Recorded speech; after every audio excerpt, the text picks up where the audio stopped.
The letter arrived on a Tuesday in April of 1882, and by Friday, Effie Crawford had packed everything she owned into a single trunk and bought herself a ticket on the westbound train out of Cincinnati.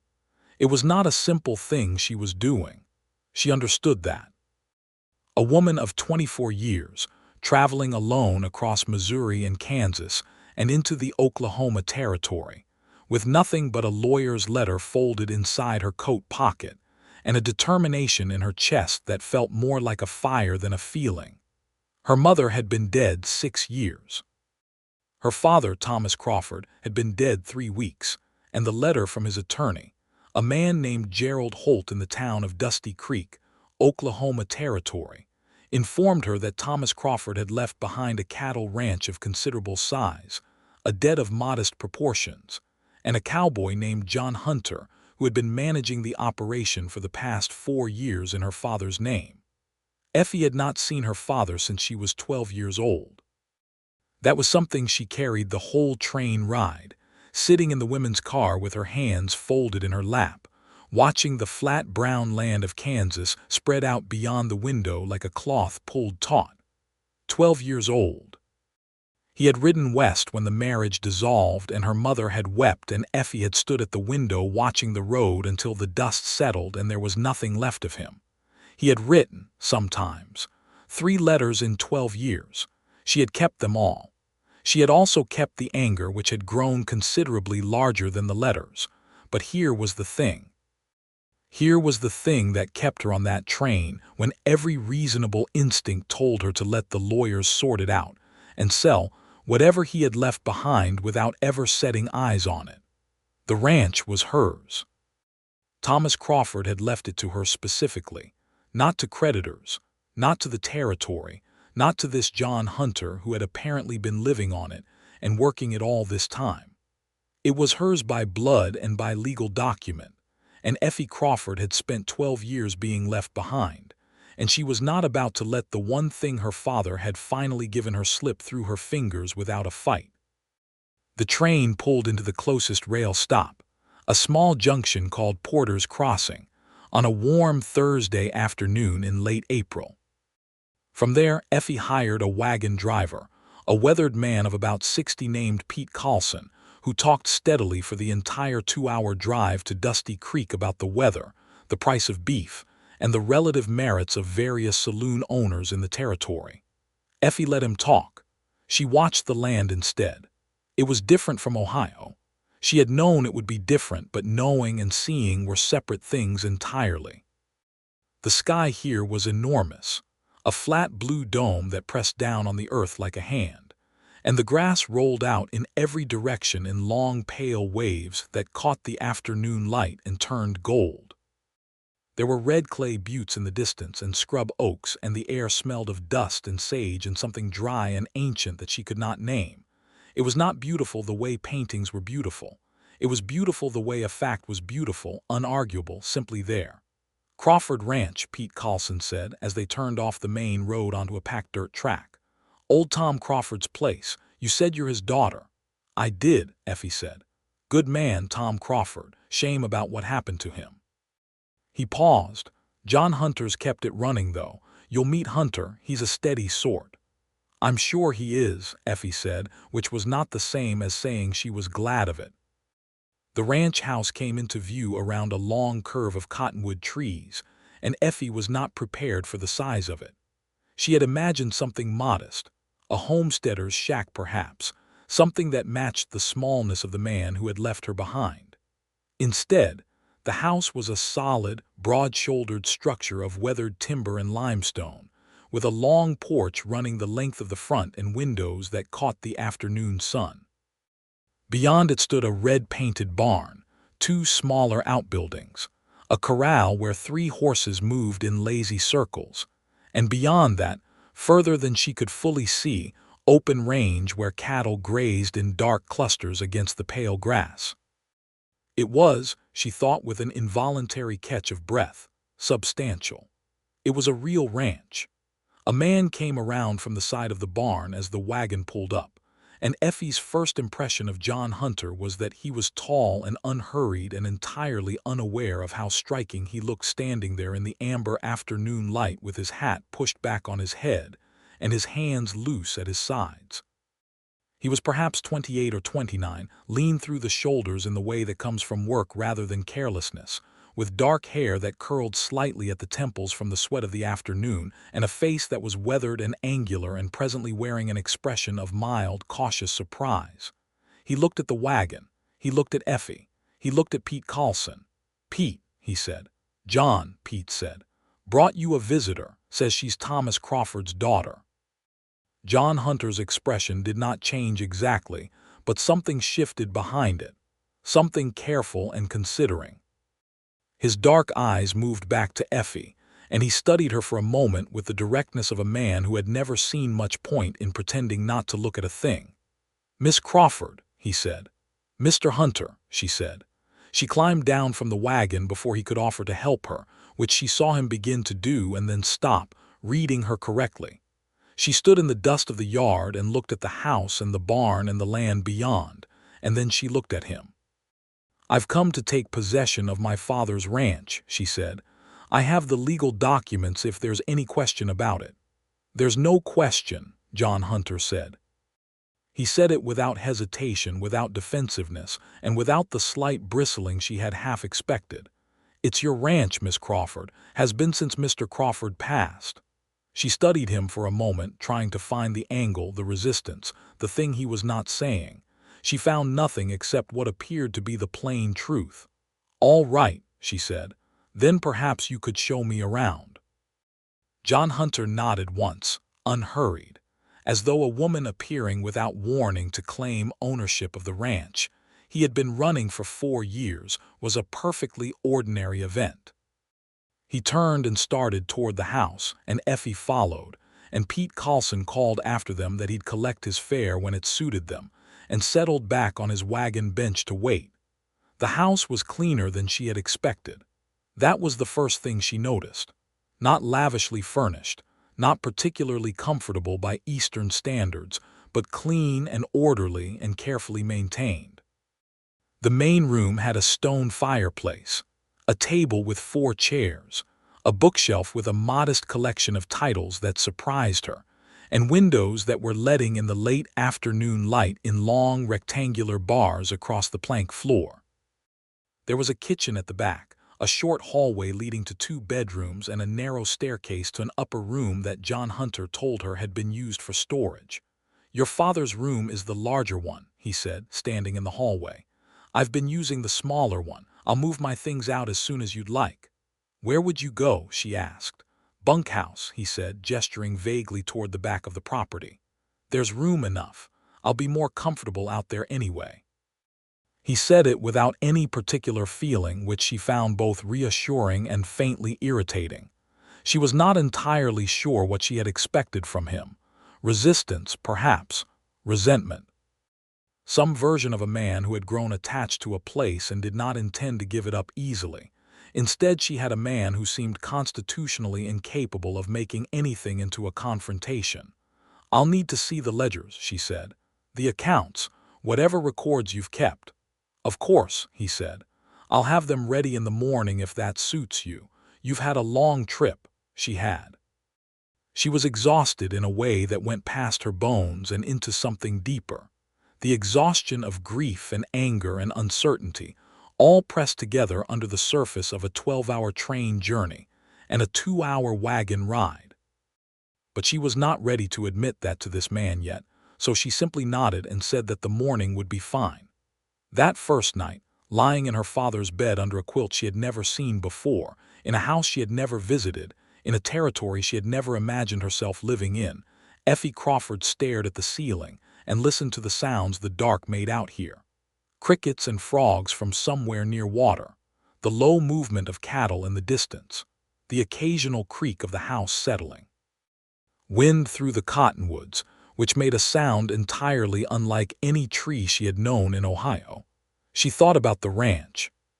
She thought about its size and its solidness, and the way the land had looked rolling away from the back porch into the last copper light of the evening. She thought about what it would mean to claim it, to run it, to make it hers in practice as well as in name. She thought briefly about John Hunter's dark eyes and the careful, quiet way he had of moving through a place as though he had learned long ago not to take up more space than he needed. She told herself that was not relevant and went to sleep.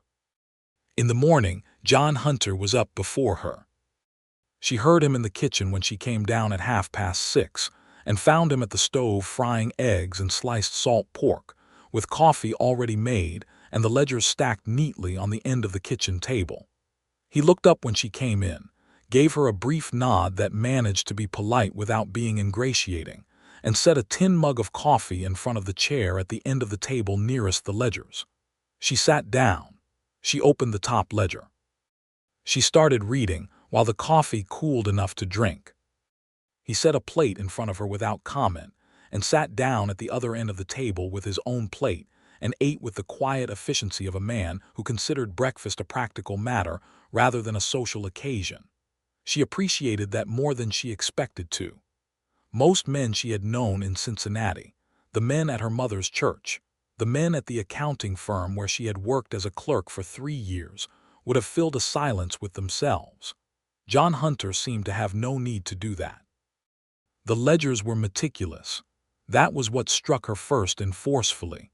Every expense itemized, every sale recorded, every head of cattle accounted for. The operation was not wealthy, but it was solvent, more than solvent. It had been quietly profitable for 2 of the 4 years John Hunter had been running it, and the debt her father had left was smaller than she had feared, manageable against the assets of the property. "You kept these yourself?" she asked, looking up from the ledger. "Yes," he said. "You have a good hand for accounting."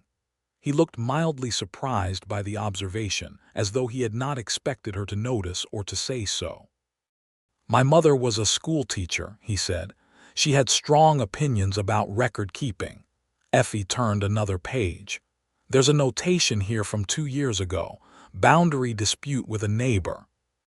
A man named Garrett Hale." His expression shifted slightly, just slightly, but she caught it. "Hale has the property to the north," he said. "He's had his eye on the eastern pasture for some time. He made an offer to your father about a year before Mr. Crawford passed. Your father refused. And since then, he's made the offer again, to me twice. I told him the ranch wasn't mine to sell." Effie set down her coffee. "Has he caused any direct trouble?"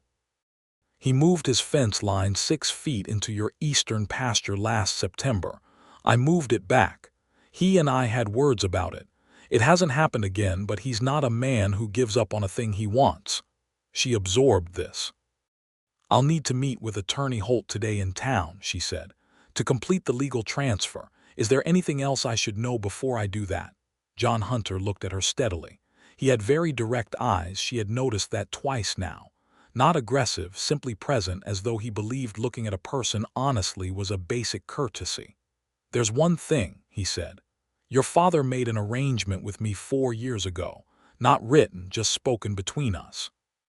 He said that if I ran the ranch and kept it profitable, I'd have the right to purchase a small piece of the northern range, 20 acres, when the time came.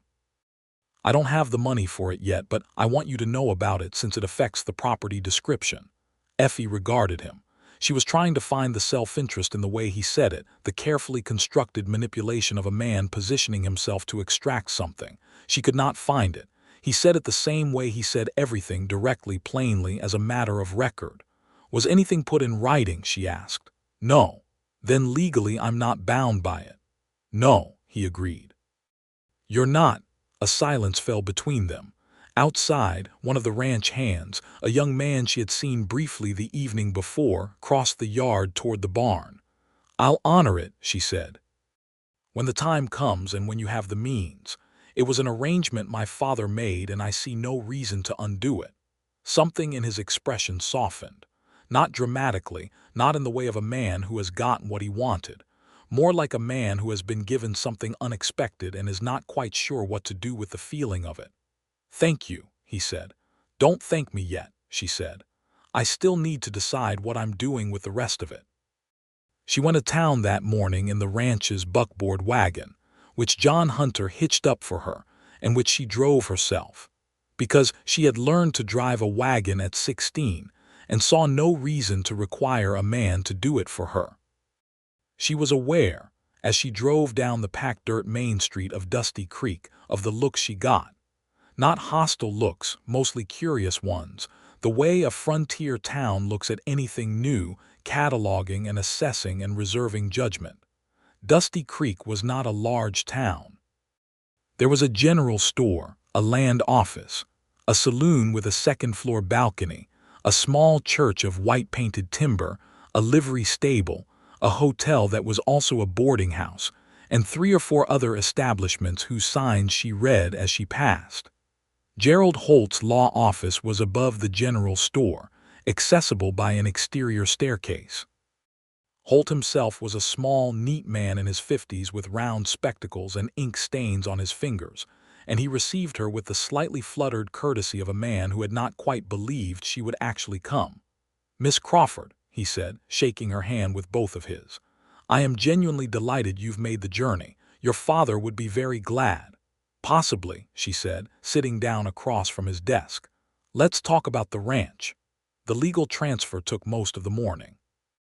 There were documents to sign, and a fee to pay, and a property description to review, and Holt walked her through all of it with careful precision. The ranch comprised 1,140 acres, which was considerably more land than she had imagined when reading the letter on her kitchen table in Cincinnati. There were 112 head of cattle, a working bull, 5 horses including a particularly fine mare, assorted equipment, and the structures she had already seen.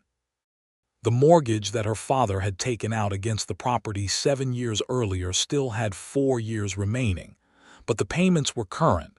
She could see that they were current because John Hunter had kept them current. "Mr. Hunter has been an excellent steward of the property," Holt said, reading her expression accurately. "I want you to know that, Miss Crawford. He could have let things slide after your father's health began to fail. He did the opposite." "My father's health," she said. "How long was he ill?" Holt looked at her with a gentle sorrow that told her he understood the layers of the question. "The last 18 months were difficult. He had a weakness in his lungs. John Hunter managed the ranch essentially alone for that entire period. He also sat with your father in the evenings, from what I understand." Effie was quiet for a moment. She looked at the window and the bright April sky beyond it. "I see," she said. "Your father spoke of you often," Holt said carefully. "In the last months especially." "Did he?" she said. It was not quite a question. "He was not a man who expressed regret easily," Holt said. "But I believe he felt it, Miss Crawford, deeply." She nodded once, pressed her lips together, and turned back to the documents. She had not come here to have the shape of her grief rearranged by a small man with ink-stained fingers, however kind his intentions. She had come here to claim what was hers. She drove back to the ranch in the early afternoon with the deed in her coat pocket and a profound uncertainty in her chest about what she intended to do next. She had told herself the plan was to sell. Come out, verify the property, secure the legal transfer, put it on the market with Holt acting as agent, and return to Cincinnati. She had a life there. A small life, a clerk's life, 3 rooms in a boarding house and a job that paid enough to cover them, but it was hers and she understood it. The problem was the land. The problem was that she had looked at 1,140 acres of Oklahoma territory in the afternoon light, and something in her, something she had not known was there, had recognized it the way you recognize a thing you have been missing without knowing you were missing it. She was her father's daughter. She had never wanted to be, and apparently she was. John Hunter was repairing a section of corral fence when she returned, working with the focused, unhurried efficiency that seemed to be his natural state. He looked up as she drove in, read something in her face that she had not yet sorted out herself, and set down his tools. "How did it go?" he asked. "The transfer is complete," she said. "The ranch is legally mine." "Good," he said simply. She climbed down from the buckboard and stood in the yard looking at the house. "I want to learn the operation," she said. "All of it." I want to know how the cattle are managed and what the seasonal schedule looks like and where the water sources are and what the relationship is with the neighboring ranches, all of it. He looked at her with that steady, direct look. Are you thinking of staying on then? I'm thinking about it, she said. I haven't decided. It's a hard life, he said. It was not a discouragement, it was simply a fact, delivered with the same neutrality he gave to everything. For a woman alone, especially. I've been living alone for 6 years, she said. I work a full day every day of the week. I'm not afraid of hard. He looked at her for a moment and something shifted in that careful, contained face of his. Something that might have been the beginning of respect, or the acknowledgement of respect already forming. All right then, he said. Tomorrow morning I'm riding out to check the east fence line and count the cattle on the summer range. You can come if you like. I'll be ready at dawn, she said. She was. Dawn on the Oklahoma Territory range was a revelation. The sky came up in bands of color that had no name she knew, rose and gold, and a deep burning orange that faded upward into the cold dark blue of the retreating night. And the land came out of the darkness slowly, the grass pale and silver with dew, the cattle dark shapes that resolved themselves gradually into solid and particular animals as the light grew. It smelled of damp earth and grass and horse, and the air was cold and clean in a way that felt like drinking something. John Hunter rode a big roan gelding named Samson, and he sat a horse with the ease of a man who had grown up in the saddle. He had given her the fine bay mare, whose name was Clara, and Clara was steady and responsive, and Effie found her seat quickly, though it had been some years since she had ridden with any frequency. They rode mostly in companionable silence that first morning, which Effie appreciated. He pointed out things as they came to them, the water source for the East Range, a natural spring that fed a small creek, the boundary markers between Crawford land and the Hale property to the north, a hollow where the cattle liked to shelter during storms. He spoke about what he pointed to clearly and economically, without embellishment or condescension, as though he was simply sharing information with a person who had a right to it, which she did. How did you come to be here? She asked, as they rode along the east fence line checking posts. To my father's ranch specifically. He was quiet for a moment, testing a post with his hands to see if it was solid. I came up from Texas 4 years ago, he said. I'd been working other men's cattle for 6 years and I was ready for something steadier. Your father was advertising in the Dusty Creek Gazette for a ranch manager. I answered the advertisement, and he hired you on the spot. After 2 days, he said, he wanted to see how I handled the cattle and whether I could keep accounts. I could do both. Where in Texas? She asked. Hill country south of Austin. My family had a small spread there. After my father died and my brothers went their separate ways, I sold my share to the eldest and came north. Do you miss it? She asked. He considered this as they moved to the next post. Sometimes, he said, the hill country is beautiful. But land has a way of getting into you wherever you plant yourself, if you stay long enough. She thought about that as they rode on, about staying long enough for land to get into you. About whether she had already stayed long enough for that to happen here, even after only 2 days. Tell me about Garrett Hale, she said. The quality of his silence changed. Not dramatically, just a slight drawing in, the way a careful man draws himself together when a subject requires it. He's been in the territory about 8 years, John said. He came out of Kansas with money, bought the Alton spread to the north, expanded it twice. He runs about 800 head and he has 4 full-time ranch hands and 2 hired guns he calls general employees. Hired guns, she said. Technically they work cattle, he said, but they're not primarily cowhands. They're primarily men who stand behind Hale when he's having a disagreement with someone.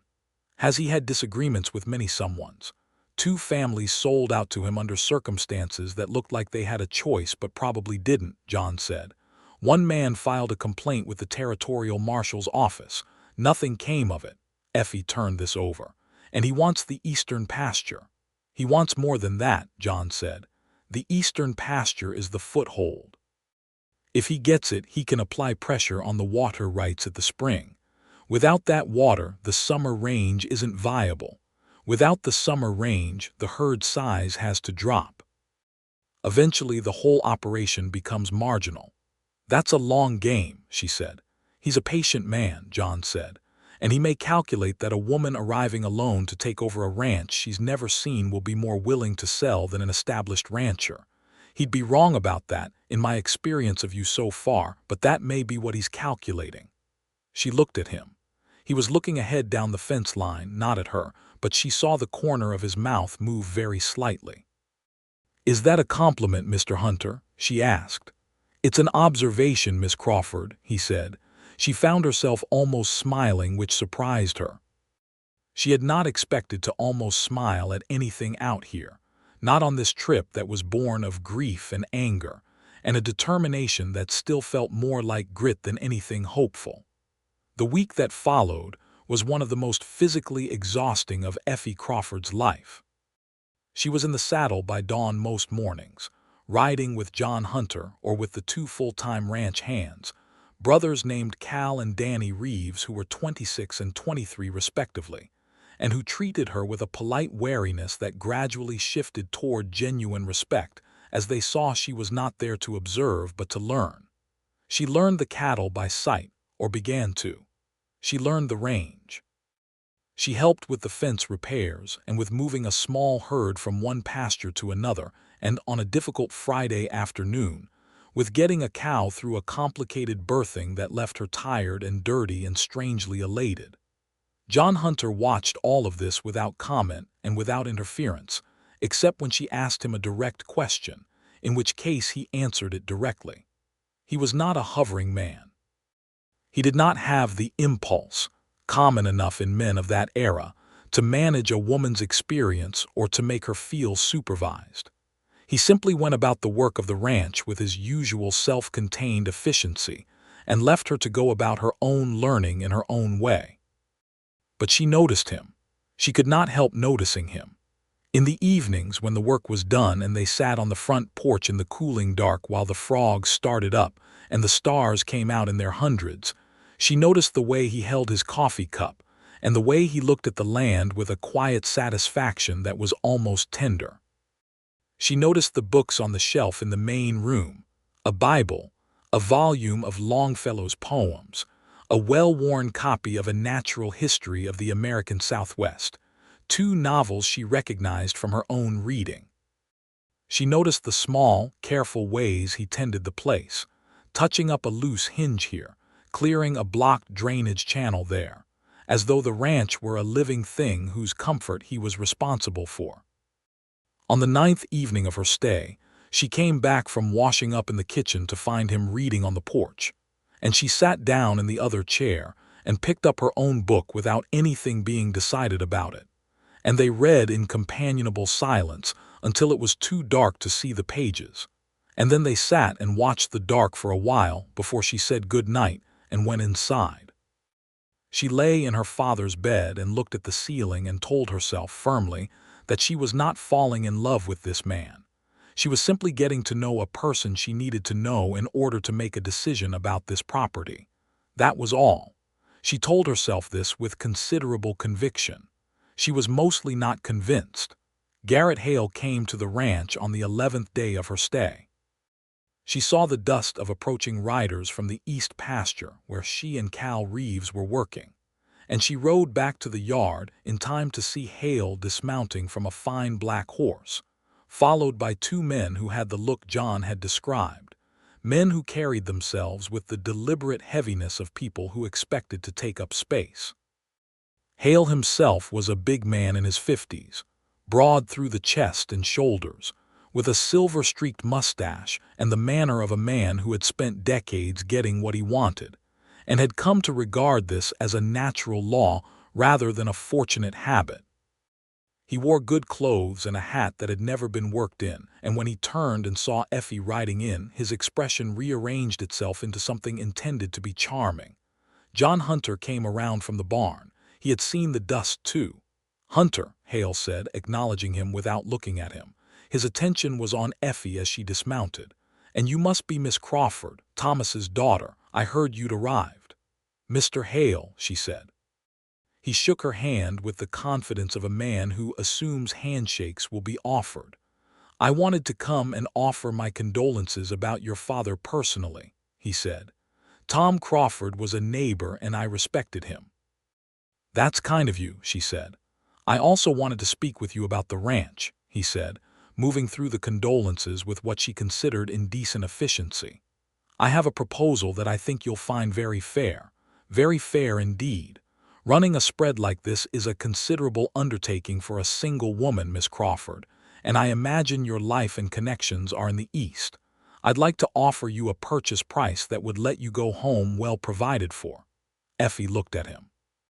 She let the silence sit for a moment, which she had found was often more effective than immediate response. "What figure were you thinking?" she asked. He named a number.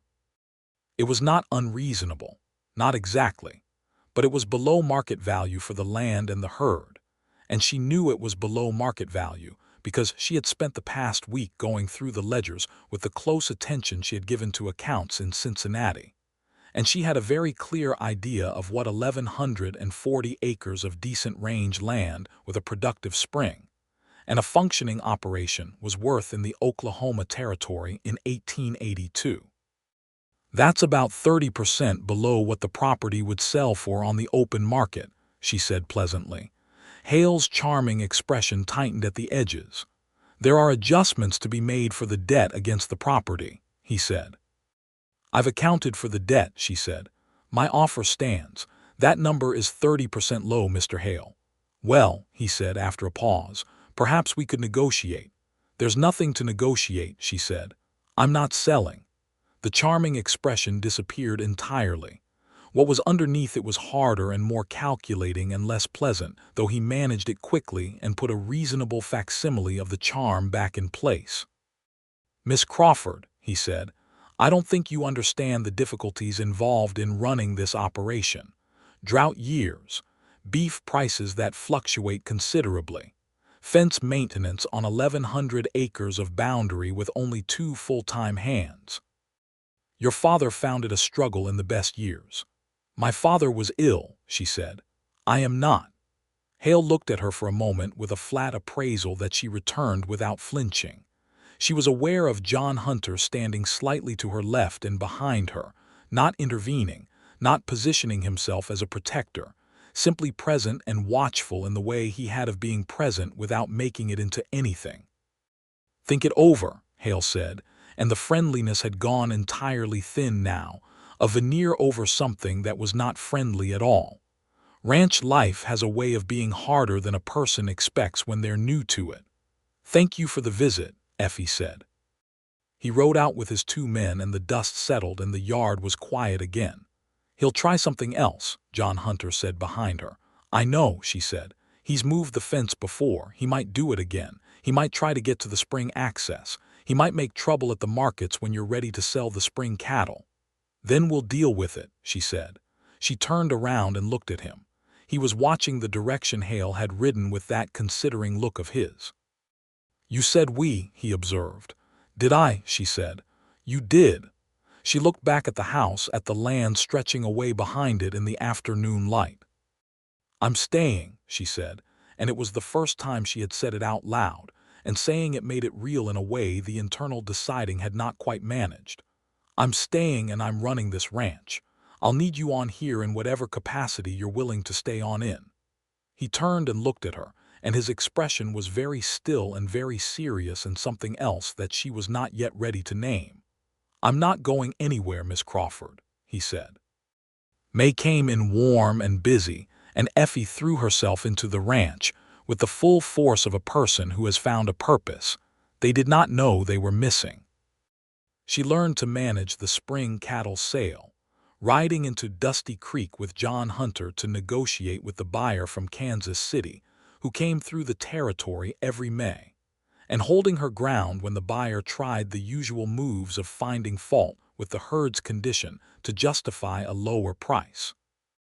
John sat quietly beside her at the negotiating table in the hotel's back room and let her lead, offering a figure or a fact when she glanced at him for confirmation, but otherwise leaving it to her. and she got within $5 ahead of what she had set as her target price, which was better than the previous year's sale. Riding back to the ranch that evening with the payment folded in her coat, she felt a satisfaction that was almost physical. "You did well in there," John Hunter said.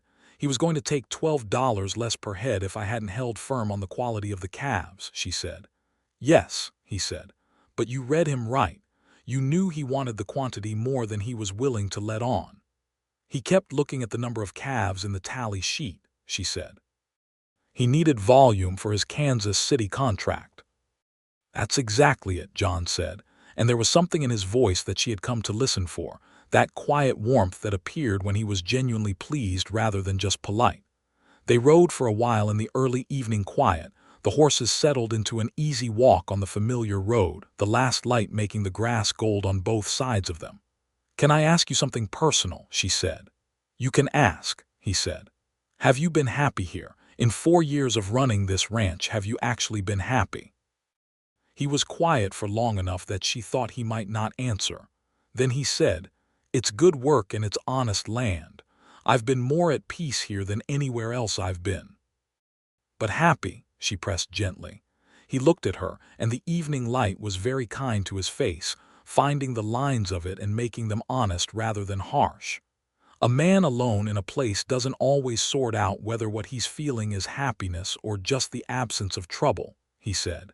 "It's harder to know when there's no one to measure it against." She understood that completely. She had spent 6 years in Cincinnati in something very like peace, and had only now, riding across the Oklahoma Territory with a payment for her cattle in her pocket, realized that peace and happiness were not the same country. "I think I know what you mean," she said quietly. He looked at her for a moment longer than was strictly necessary. Then he looked back at the road. The summer brought its complications. Garrett Hale moved his fence line again in late June, 3 feet this time into the eastern pasture, and Effie rode out herself to look at it before deciding what to do. John Hunter rode with her, and they stood in the morning heat looking at the repositioned fence stakes. "I'm going to the territorial marshal's office," she said, "not to make a complaint yet. Just to have the conversation on record." "That's wise," John said. "Hale has a relationship with the local deputy, but the territorial marshal is a different matter. His name is Frank Beaumont. He's an honest man." They rode to Dusty Creek, and Effie spoke with Marshal Beaumont, a lean, weather-beaten man in his 40s who listened carefully and took notes, and told her that her claim was clear, and that he would send a formal notice to Hale's property regarding the boundary. He also told her, without inflection, that Hale had made 2 inquiries at his office over the past year about the Crawford Ranch's legal status, and that the marshal had given him no satisfaction on either occasion. "He's been watching this property for some time, Miss Crawford," Beaumont said. "You're right to have it on record." Hale's hired men moved the fence back within a week of the marshal's notice, which Effie considered a small but definitive victory. She also began making friends in Dusty Creek, which she had not expected to be important, but which turned out to be both important and genuinely pleasurable. The woman who ran the general store, a widow named Miss Sutton, who was 40 years old and direct as a ruler and funnier than anyone Effie had known in Cincinnati, became something like a friend within 2 weeks of their first real conversation.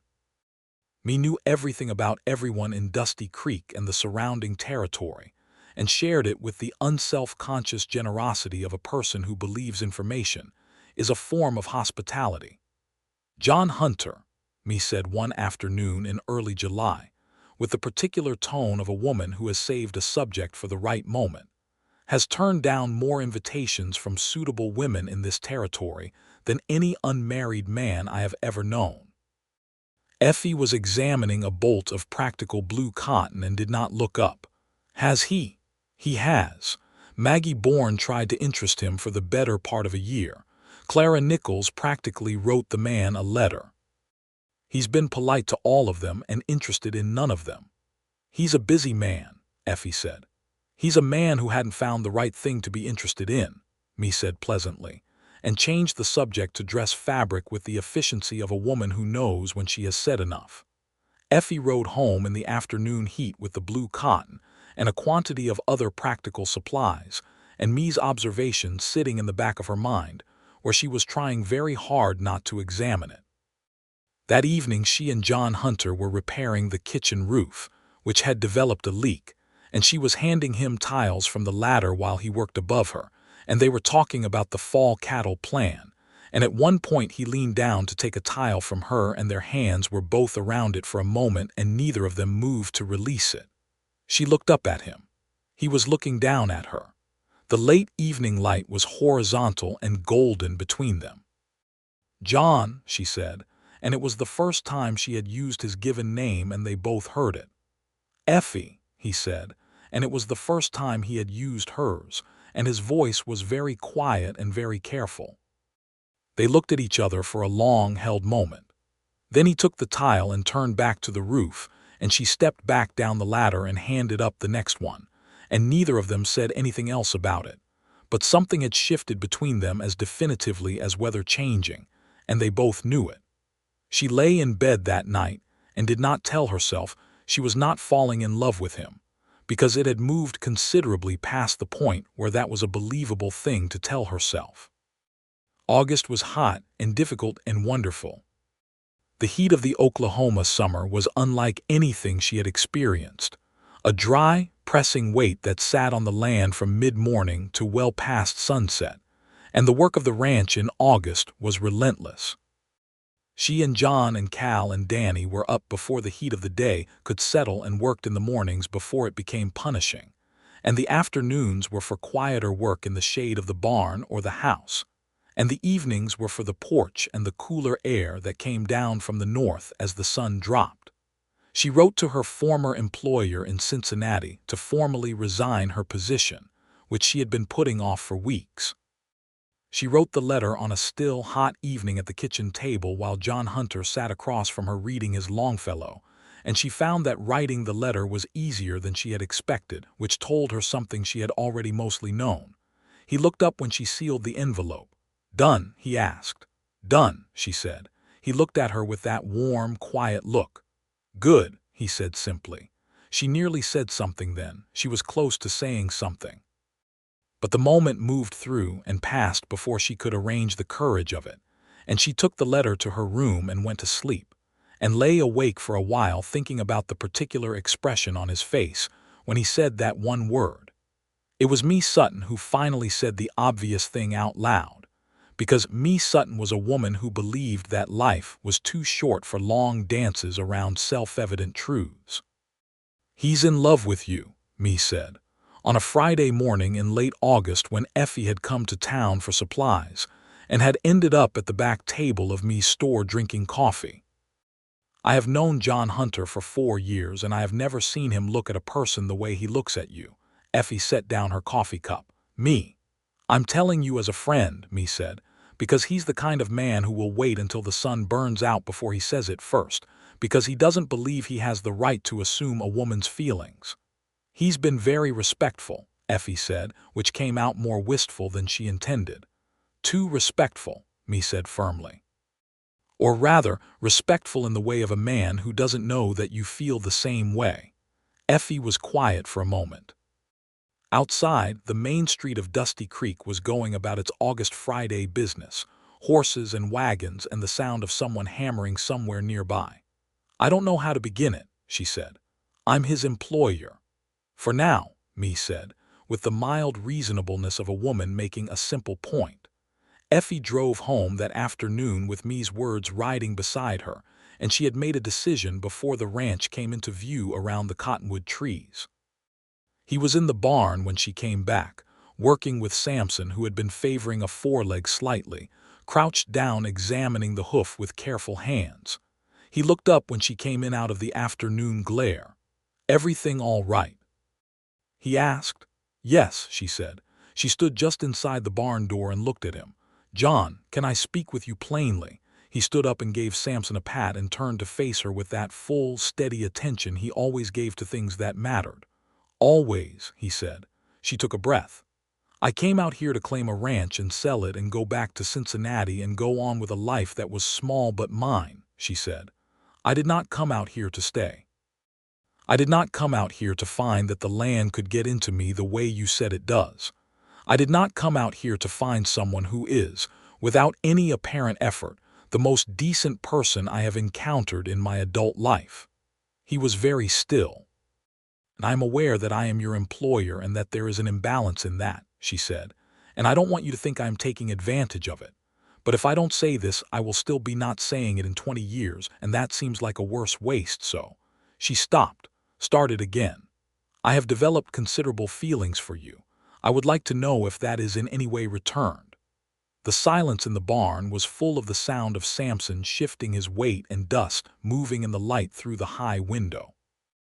John Hunter crossed the distance between them in 3 deliberate steps, and he took her face in his hands, which were warm and slightly rough from the work of the day, and he looked at her from close up for one very serious moment. "Effie," he said, "I have been in love with you since the second morning you were here and you sat down at that table and opened those ledgers and didn't say a single word about your eggs getting cold." She laughed. She had not expected to laugh, but it came up out of her with something that was also relief and something that was the particular happiness of hearing a true thing said by the right person. And then he kissed her, with the same careful, earnest deliberateness he brought to everything, and she kissed him back. And outside the barn Samson shifted his weight again, and the afternoon light moved through the high window and lay warm across the floor. They stood there for a while simply being still, his arms around her and her face against his shoulder, and the barn smelled of hay and horse and the good clean dust of the territory.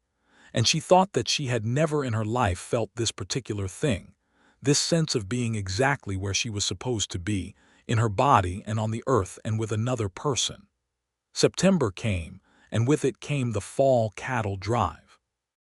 A modest drive, 40 head to the rail junction at Porter's Crossing, but Effie's first as the owner managing the operation, and she rode every mile of it alongside John and Cal and Danny.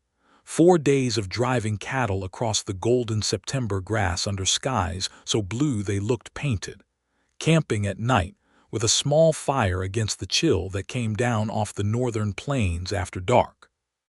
She sat beside John at the fire on the second night, their shoulders touching, and looked at the stars, which out here away from any town were simply astonishing in their numbers, a scatter of light from one horizon to the other that made the sky feel deep rather than flat. "Do you ever think," she said quietly, "that it would be like this?" He turned his head and looked at her. "Like what specifically?" She gestured vaguely at the fire and the sky and the cattle settled in the dark beyond the light. "All of it."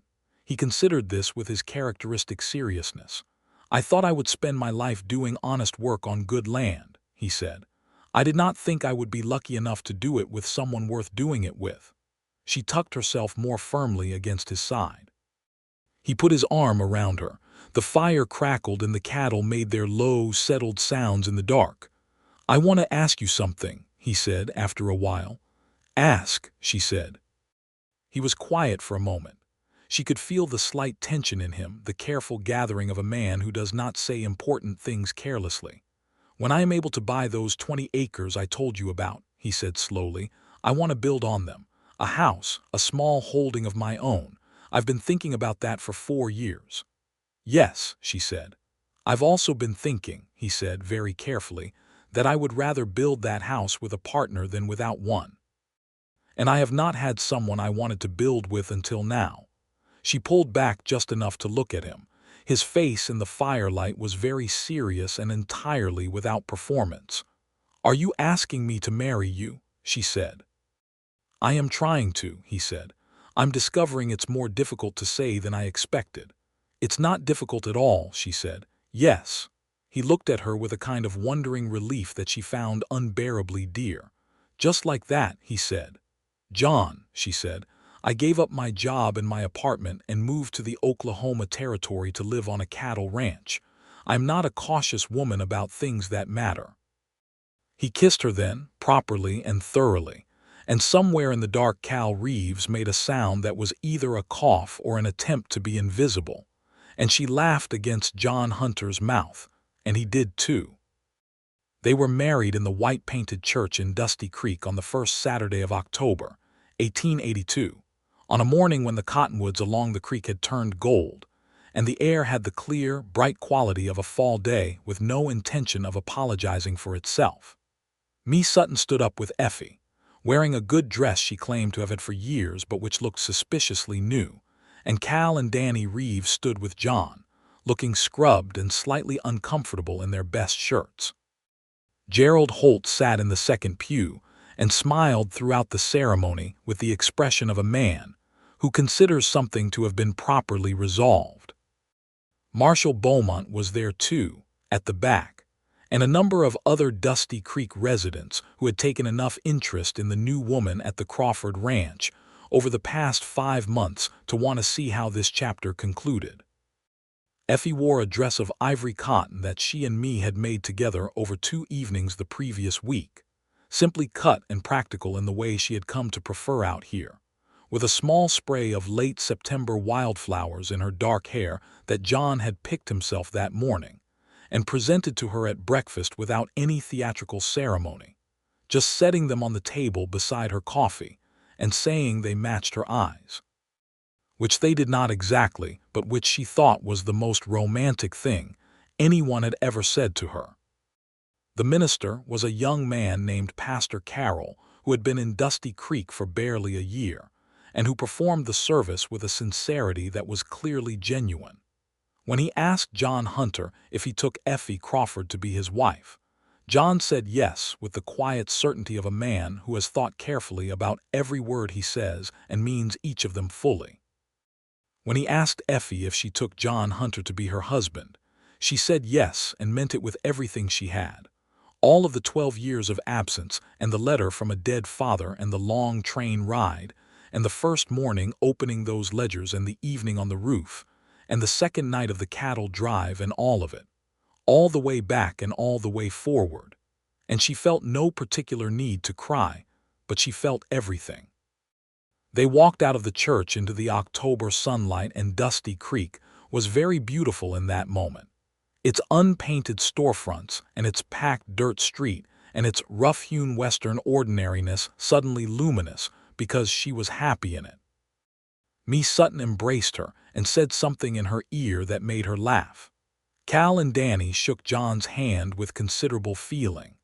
Marshall Beaumont nodded to both of them with the particular approval of a man who regards the establishment of stable households in the territory as a public good. And Garrett Hale, who had not been invited and who rode past on his black horse at the exact wrong moment, looked at them from the street with an expression that told Effie he had recalculated and found the mathematics unfavorable. A woman alone on a ranch was one thing. A woman with a husband who had 4 years of territorial knowledge and established relationships, and the kind of quiet, unshakable steadiness that made men think twice before starting trouble was something considerably different. Hale rode on without stopping. "He's reconsidering," John said quietly. "Good," she said. "Let him." The fall and winter of 1882 into 1883 were the happiest months Effie Crawford could remember, which she acknowledged with the slight incredulousness of a person who has spent some years being not unhappy, but also not particularly joyful. They settled into the ranch and into each other with a naturalness that she found continuously surprising, not because it was easy exactly, but because the difficulties were the right kind of difficulties, the kind that come from building something together rather than the kind that come from working against each other. They spent evenings reading on the porch until the cold drove them inside.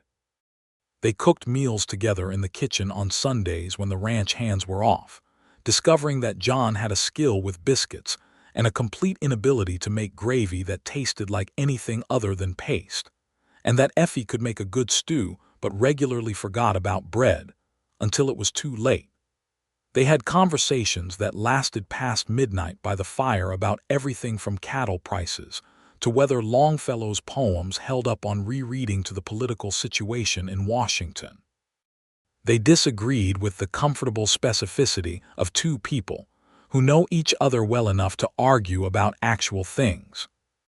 She told him, one evening in November when the first real cold had come and the fire was going, about her father, about what it had been like when he left, about the 12 years of letters that came occasionally and meant less and less each time because letters without presence are just words, about the anger she had carried and the guilt she felt about the anger because he was dead, and you were not supposed to be angry at dead people, only she was. He listened to all of it without interrupting, which was what she needed, and when she was done he said, "I think you came out here angry at him and you're staying here in spite of him, and that's probably the best thing you could have done with it." She thought about that. "The ranch is mine," she said, "not his. I've made it mine." "You have," he said, "completely." "I think I've forgiven him," she said slowly, testing it. "Not because he deserved it necessarily. Just because carrying it was heavy and I don't want to be heavy anymore." John reached across and took her hand. He did not say anything, just held it, which was exactly right. She squeezed back and looked at the fire. Outside, the November wind was finding every gap in the shutters, and the fire was warm, and she was home. Spring of 1883 brought two developments, one planned and one wonderful. The planned development was the fence. The eastern boundary fence needed full replacement, 6 months of weathering and a dry, hard winter having weakened most of the posts beyond repair, and Effie had set aside the funds for it from the fall cattle sale. She hired 2 additional men for the project, and it took 3 weeks of hard work in the April sun, and consumed almost exactly what she had budgeted, which she considered a satisfying result.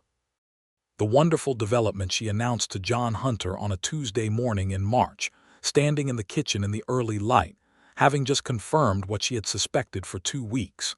He went very still when she told him. Then he crossed the kitchen and held her face in his hands the way he had in the barn that August afternoon, and looked at her with an expression that contained things she would need a better language than she currently had to describe.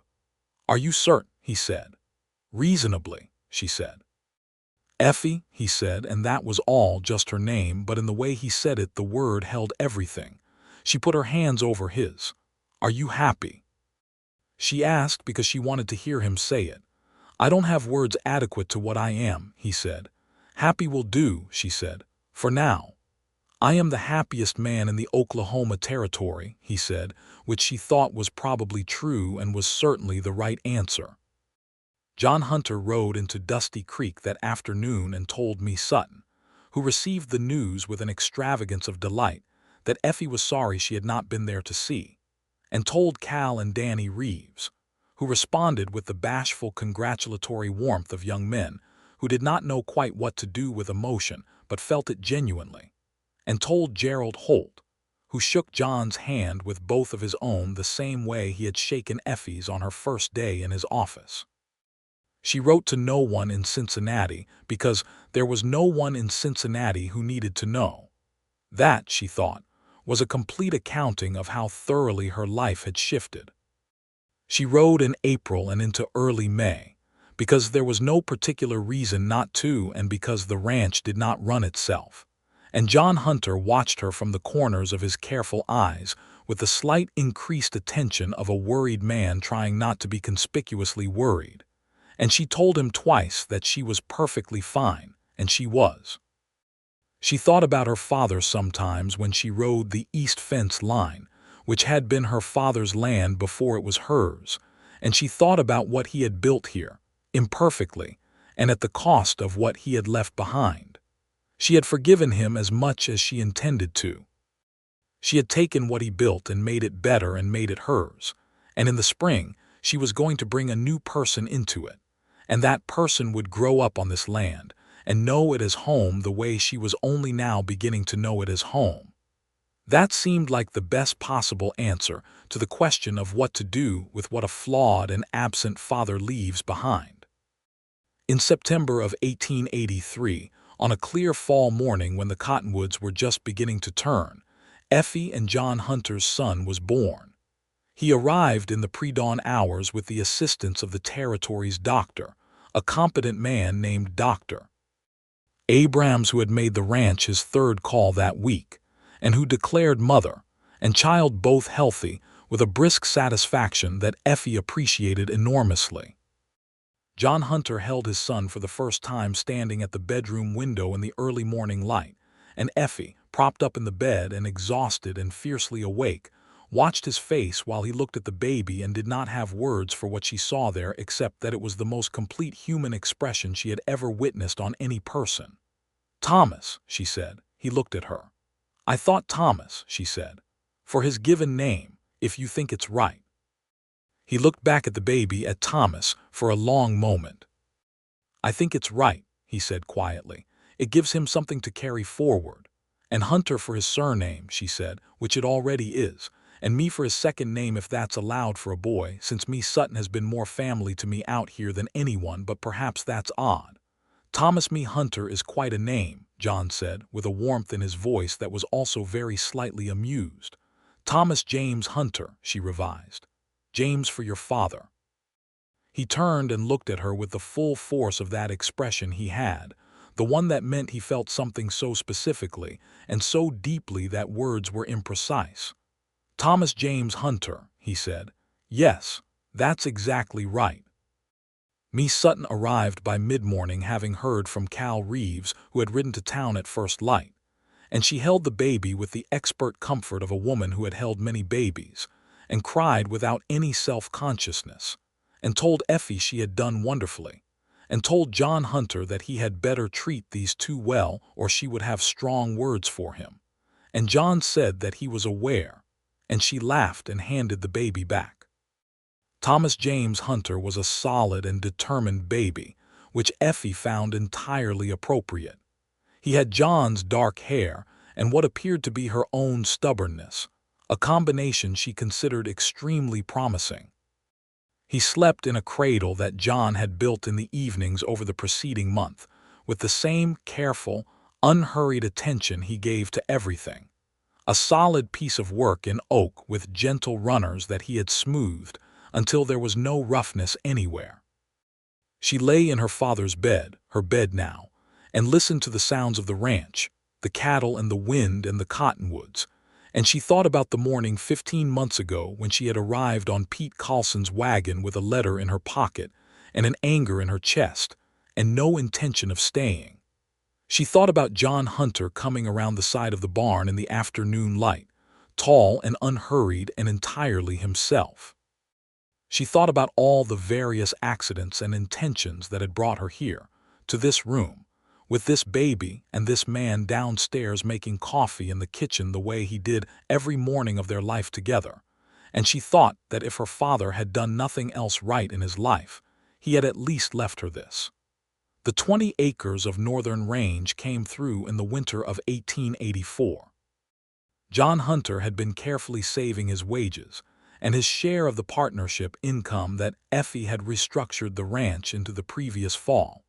A proper legal partnership registered with Holt's office giving John an equal ownership stake, which he had argued against on the grounds of his original verbal agreement with Thomas Crawford, and she had overruled on the grounds that she was his wife and his equal partner in this enterprise in every practical sense, and the paperwork had better reflect it. He had stopped arguing. She had noticed he was generally intelligent enough to stop arguing when she was right. He transferred the purchase price for the 20 acres to the ranch's account in February of 1884, which technically meant he was buying 20 acres from himself and his wife, a legal circularity that made Gerald Holt laugh in a way that shook his spectacles. John began planning the house on those 20 acres in the evenings, with a surveyor's skill he had apparently developed over years of fence work and boundary management, drawing careful plans at the kitchen table while Effie nursed Thomas and the fire burned down. He was not building a large house. He was building a right house, with good bones and thoughtful proportions and a porch on the south side for the evenings, and he was building it from Oklahoma limestone and timber because both were available and honest and would last.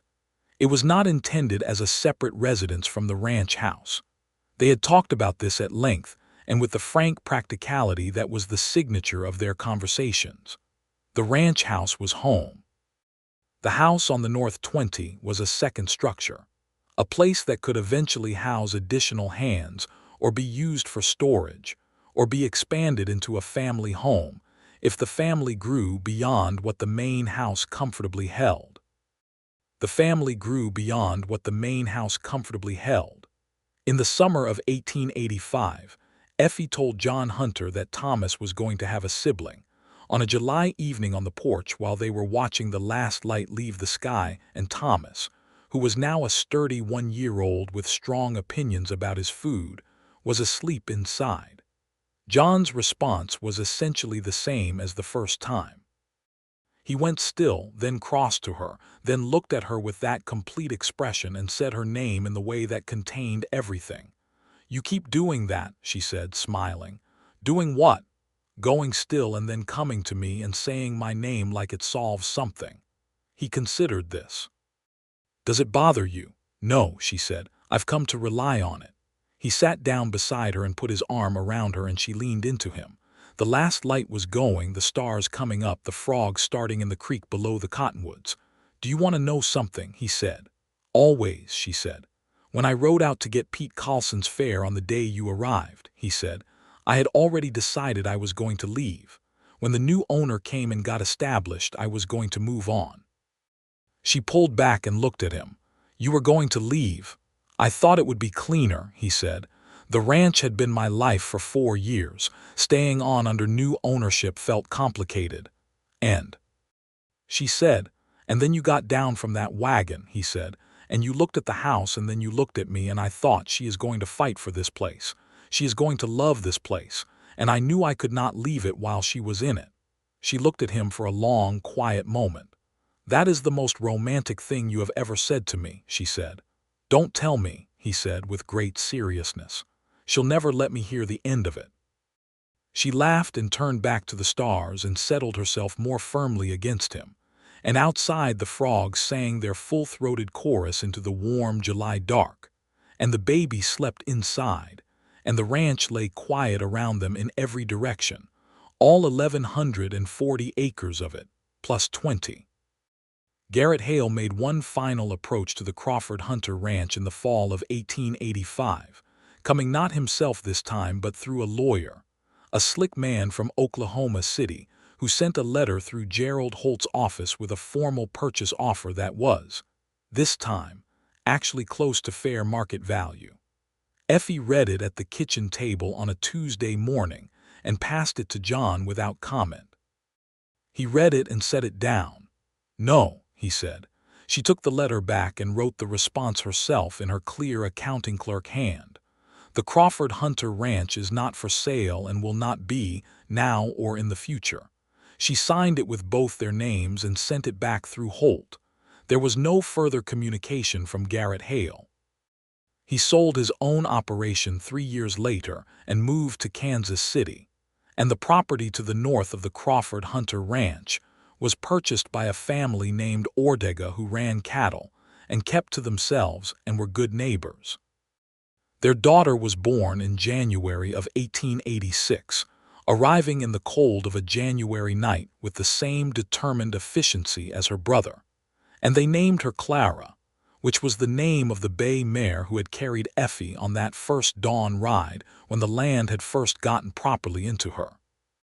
Clara Hunter had her mother's dark eyes and her father's quietness, and Thomas, who was 2.5 and had strong opinions about many things, accepted her with a cautious but genuine interest that gradually became the enthusiastic protectiveness of a big brother who had decided his sister was primarily his responsibility.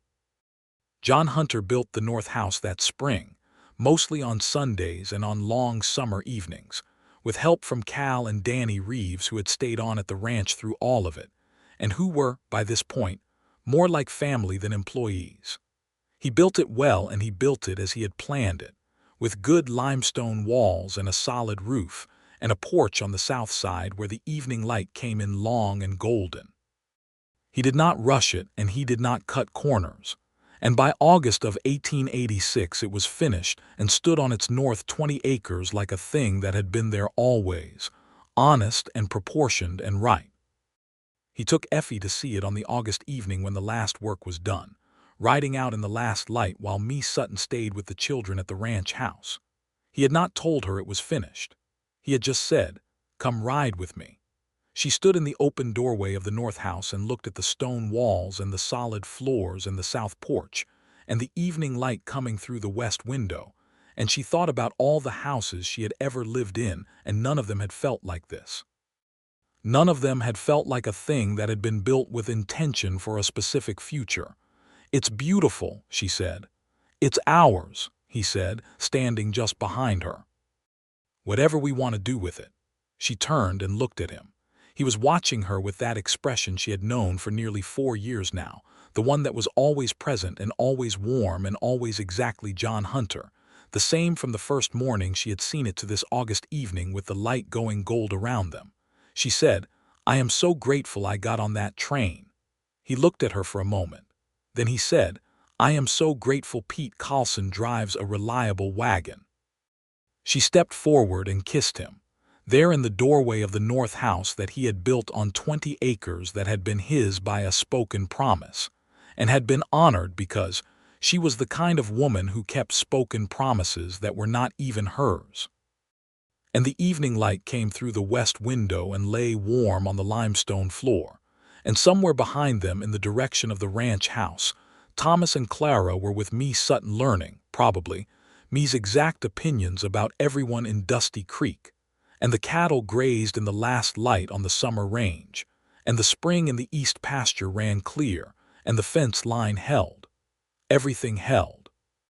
The years after that had the particular quality of a life that has found its shape and is growing inside it rather than straining against it. The ranch expanded modestly in 1887, when a small adjacent parcel came onto the market and John and Effie bought it, adding 180 acres of decent grass and a secondary water source that improved their summer range considerably. The herd grew. They hired a third full-time hand, a quiet young man named Roberto Garza who had come up from Texas, the same general direction John had come from years ago, and who turned out to be the best natural horseman any of them had ever seen. Effie kept the accounts with the close, careful attention she had always given them, and she was good at it, better as the years went on, with a developing sense of the cattle market and the territory's economic patterns that let her make decisions about when to sell, and when to hold that consistently put the ranch a little ahead of where other comparable operations ended up. John ran the land and the cattle and the hands with his characteristic steady competence, and between the two of them, the operation ran with a wholeness that neither could have achieved alone. Thomas grew into a serious, curious boy who loved the ranch in a physical, specific way, knowing every pasture and every fence line and every animal by individual character. He was in the saddle by the time he was 5, and by 7 he was useful, genuinely useful rather than just tolerated, on cattle work. He had John's directness and Effie's determination, and a curiosity about the natural world that he had apparently developed entirely on his own, bringing home specimens of rock and insect and plant that he would examine at the kitchen table with intense concentration, before placing them in a collection he kept in a wooden box under his bed. Clara was different, quieter and more interior, with a mind that worked in long, careful sequences, and a memory that retained everything she had ever read or heard. By the time she was 4, she had memorized most of the Longfellow volume and would recite passages at unexpected moments, standing in the kitchen or sitting on the porch, as though the poems had simply surfaced from some deep place and needed to come out. She also had a strong attachment to Clara the horse, her namesake, and spent hours in the mare's company in a way that the rest of the family found both charming and slightly inexplicable. Miss Sutton came out to the ranch most Sundays and occasionally stayed the week, and her presence in the children's lives, was the presence of a woman who had decided that family was something you made rather than something you were given, and who made it with a thoroughness and commitment that Effie found more moving than she could easily express. She tried to express it anyway, one summer evening when they were sitting on the porch after dinner, while the children played in the yard and the men were in the barn, and me took her hand and squeezed it, and said she was the one who had been given something. Effie wrote to Gerald Holt one morning in the fall of 1888 about the legal question of the ranch's formal title, which she wanted to restructure to ensure that the property would pass cleanly to Thomas and Clara in joint ownership when the time came, with provisions that protected the operation's integrity. Holt spent 3 weeks on the documents and came out to the ranch himself to review them, spreading papers across the kitchen table, while John made coffee and Clara sat in the corner with Longfellow and Thomas, explained at length to Cal Reeves outside what he thought the cattle needed. The documents were signed and witnessed and filed with the territorial recorder. The ranch, all 1,320 acres of it by this point, was properly settled in the family's name for the generation to come. That evening after Holt had gone back to town and the children were in bed, Effie and John sat on the front porch in the October cool, the same porch where they had first sat and read in companionable silence 6 years ago, and she thought about the woman who had arrived here on a spring afternoon with a lawyer's letter and an old anger and no intention of staying, and the thought of that woman felt at once very close and very far. "What are you thinking?" John said. "I'm thinking about the day I arrived," she said. He was quiet for a moment. "The day Pete Carlson drove you in. You came around the side of the barn," she said, "and you looked at me and you said my name, and I thought, this man is going to be difficult." He turned his head toward her in the dark. "Difficult? I thought you were going to resist me," she said. "I thought you were attached to the place and you'd make it hard." "I was attached to the place," he said. "I know," she said. "I just didn't know you were going to make it simple instead of hard." He reached out and took her hand, the same gesture he had made years ago by the fire when she talked about her father, just the hand, just the holding of it. "Nothing about you was simple," he said. "But nothing worth having is." She looked at the dark land spread out before them, the land that was hers and his and theirs, the land that had gotten into her the way he said it would if you stayed long enough. The cottonwoods along the creek were a sound in the dark, the frogs going in the creek beyond them, the cattle quiet on the range. She squeezed his hand. He squeezed back. "I'm glad you were here," she said. "I'm glad you came," he said. They sat there in the October night while the stars came fully out overhead, and the ranch breathed around them in all its sounds and silences. And Effie Crawford Hunter felt, as she had felt on and off for 6 years in this particular place with this particular man, that she was exactly where she was supposed to be on the earth, and that this was a form of happiness she had not known to wish for and therefore could not have earned. It had simply come to her in a letter and a train ticket and a Tuesday in April. And she had been lucky enough, or stubborn enough, to follow it all the way to the end, which was not an end at all. Thomas James Hunter grew up and took over the East Range management by the time he was 16, and by 20 was a full partner in the operation with a knowledge of the land and the cattle that surpassed what most men twice his age possessed. He was quiet and sure like his father, and he found, eventually, a woman who could match his steadiness, a schoolteacher's daughter from the new town that had grown up 8 miles east of Dusty Creek, and brought her home to the ranch in the spring of his 22nd year, and she fit into the life of the place with a naturalness that Effie recognized, because she had felt it herself. Clara Hunter, true to herself, went east to school on the proceeds of a scholarship she applied for, and won on the strength of an essay about the natural history of the Oklahoma Territory Range, taking with her the wooden box of specimens and the memorized Longfellow and the permanent scent, as far as Effie could tell, of horse. She came home in the summers and in the long falls, and every time she came home she stood on the porch in the first evening and breathed it in, the sage and the dust and the grass, and her face had an expression that Effie understood completely. The ranch endured. That was perhaps the simplest way to put it. It endured through dry years and good years, and the steady transformation of the Oklahoma Territory from frontier to something more settled, more legal, more complicated. And through all of it, the land remained what it was, honest and demanding and beautiful in the particular way of the prairie, unarguable and simply there. John Hunter, who had come to this place 4 years before Effie with nothing but his willingness to work and his mother's training in careful record-keeping, and a spoken promise from a man who turned out to matter more than he had known, walked the fence lines of his ranch on clear mornings well into his middle years, and he walked them with the same unhurried attention he had brought to everything. And the land was still in him the way he had said it would be if you stayed long enough, and he had stayed.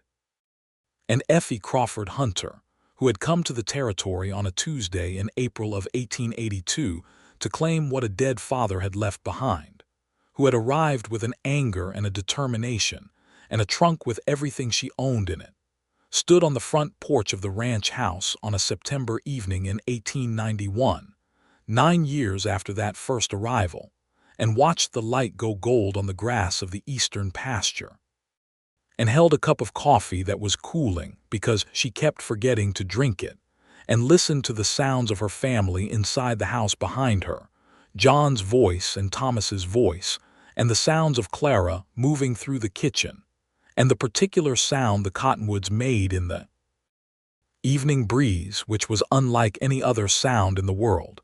She had come to claim a ranch. She had claimed so much more than that. The sun went down behind the western horizon in a wash of orange and copper and deep rose, and the first stars appeared in the darkening east, and somewhere on the range one of the cattle made a low, settling sound, and Effie drank her cold coffee and smiled at the evening, and behind her the door opened and John Hunter came out and put his arm around her and looked at the same sky. "Cold coffee again," he said. "I keep forgetting," she said. "I'll make fresh," he said. "Stay a minute first," she said. So he stayed, and they looked at the sky together as they had done 1,000 times before on this porch in every season and in every weather. And the ranch was all around them, and the family was just inside, and the land was in them both, deep and permanent and entirely theirs.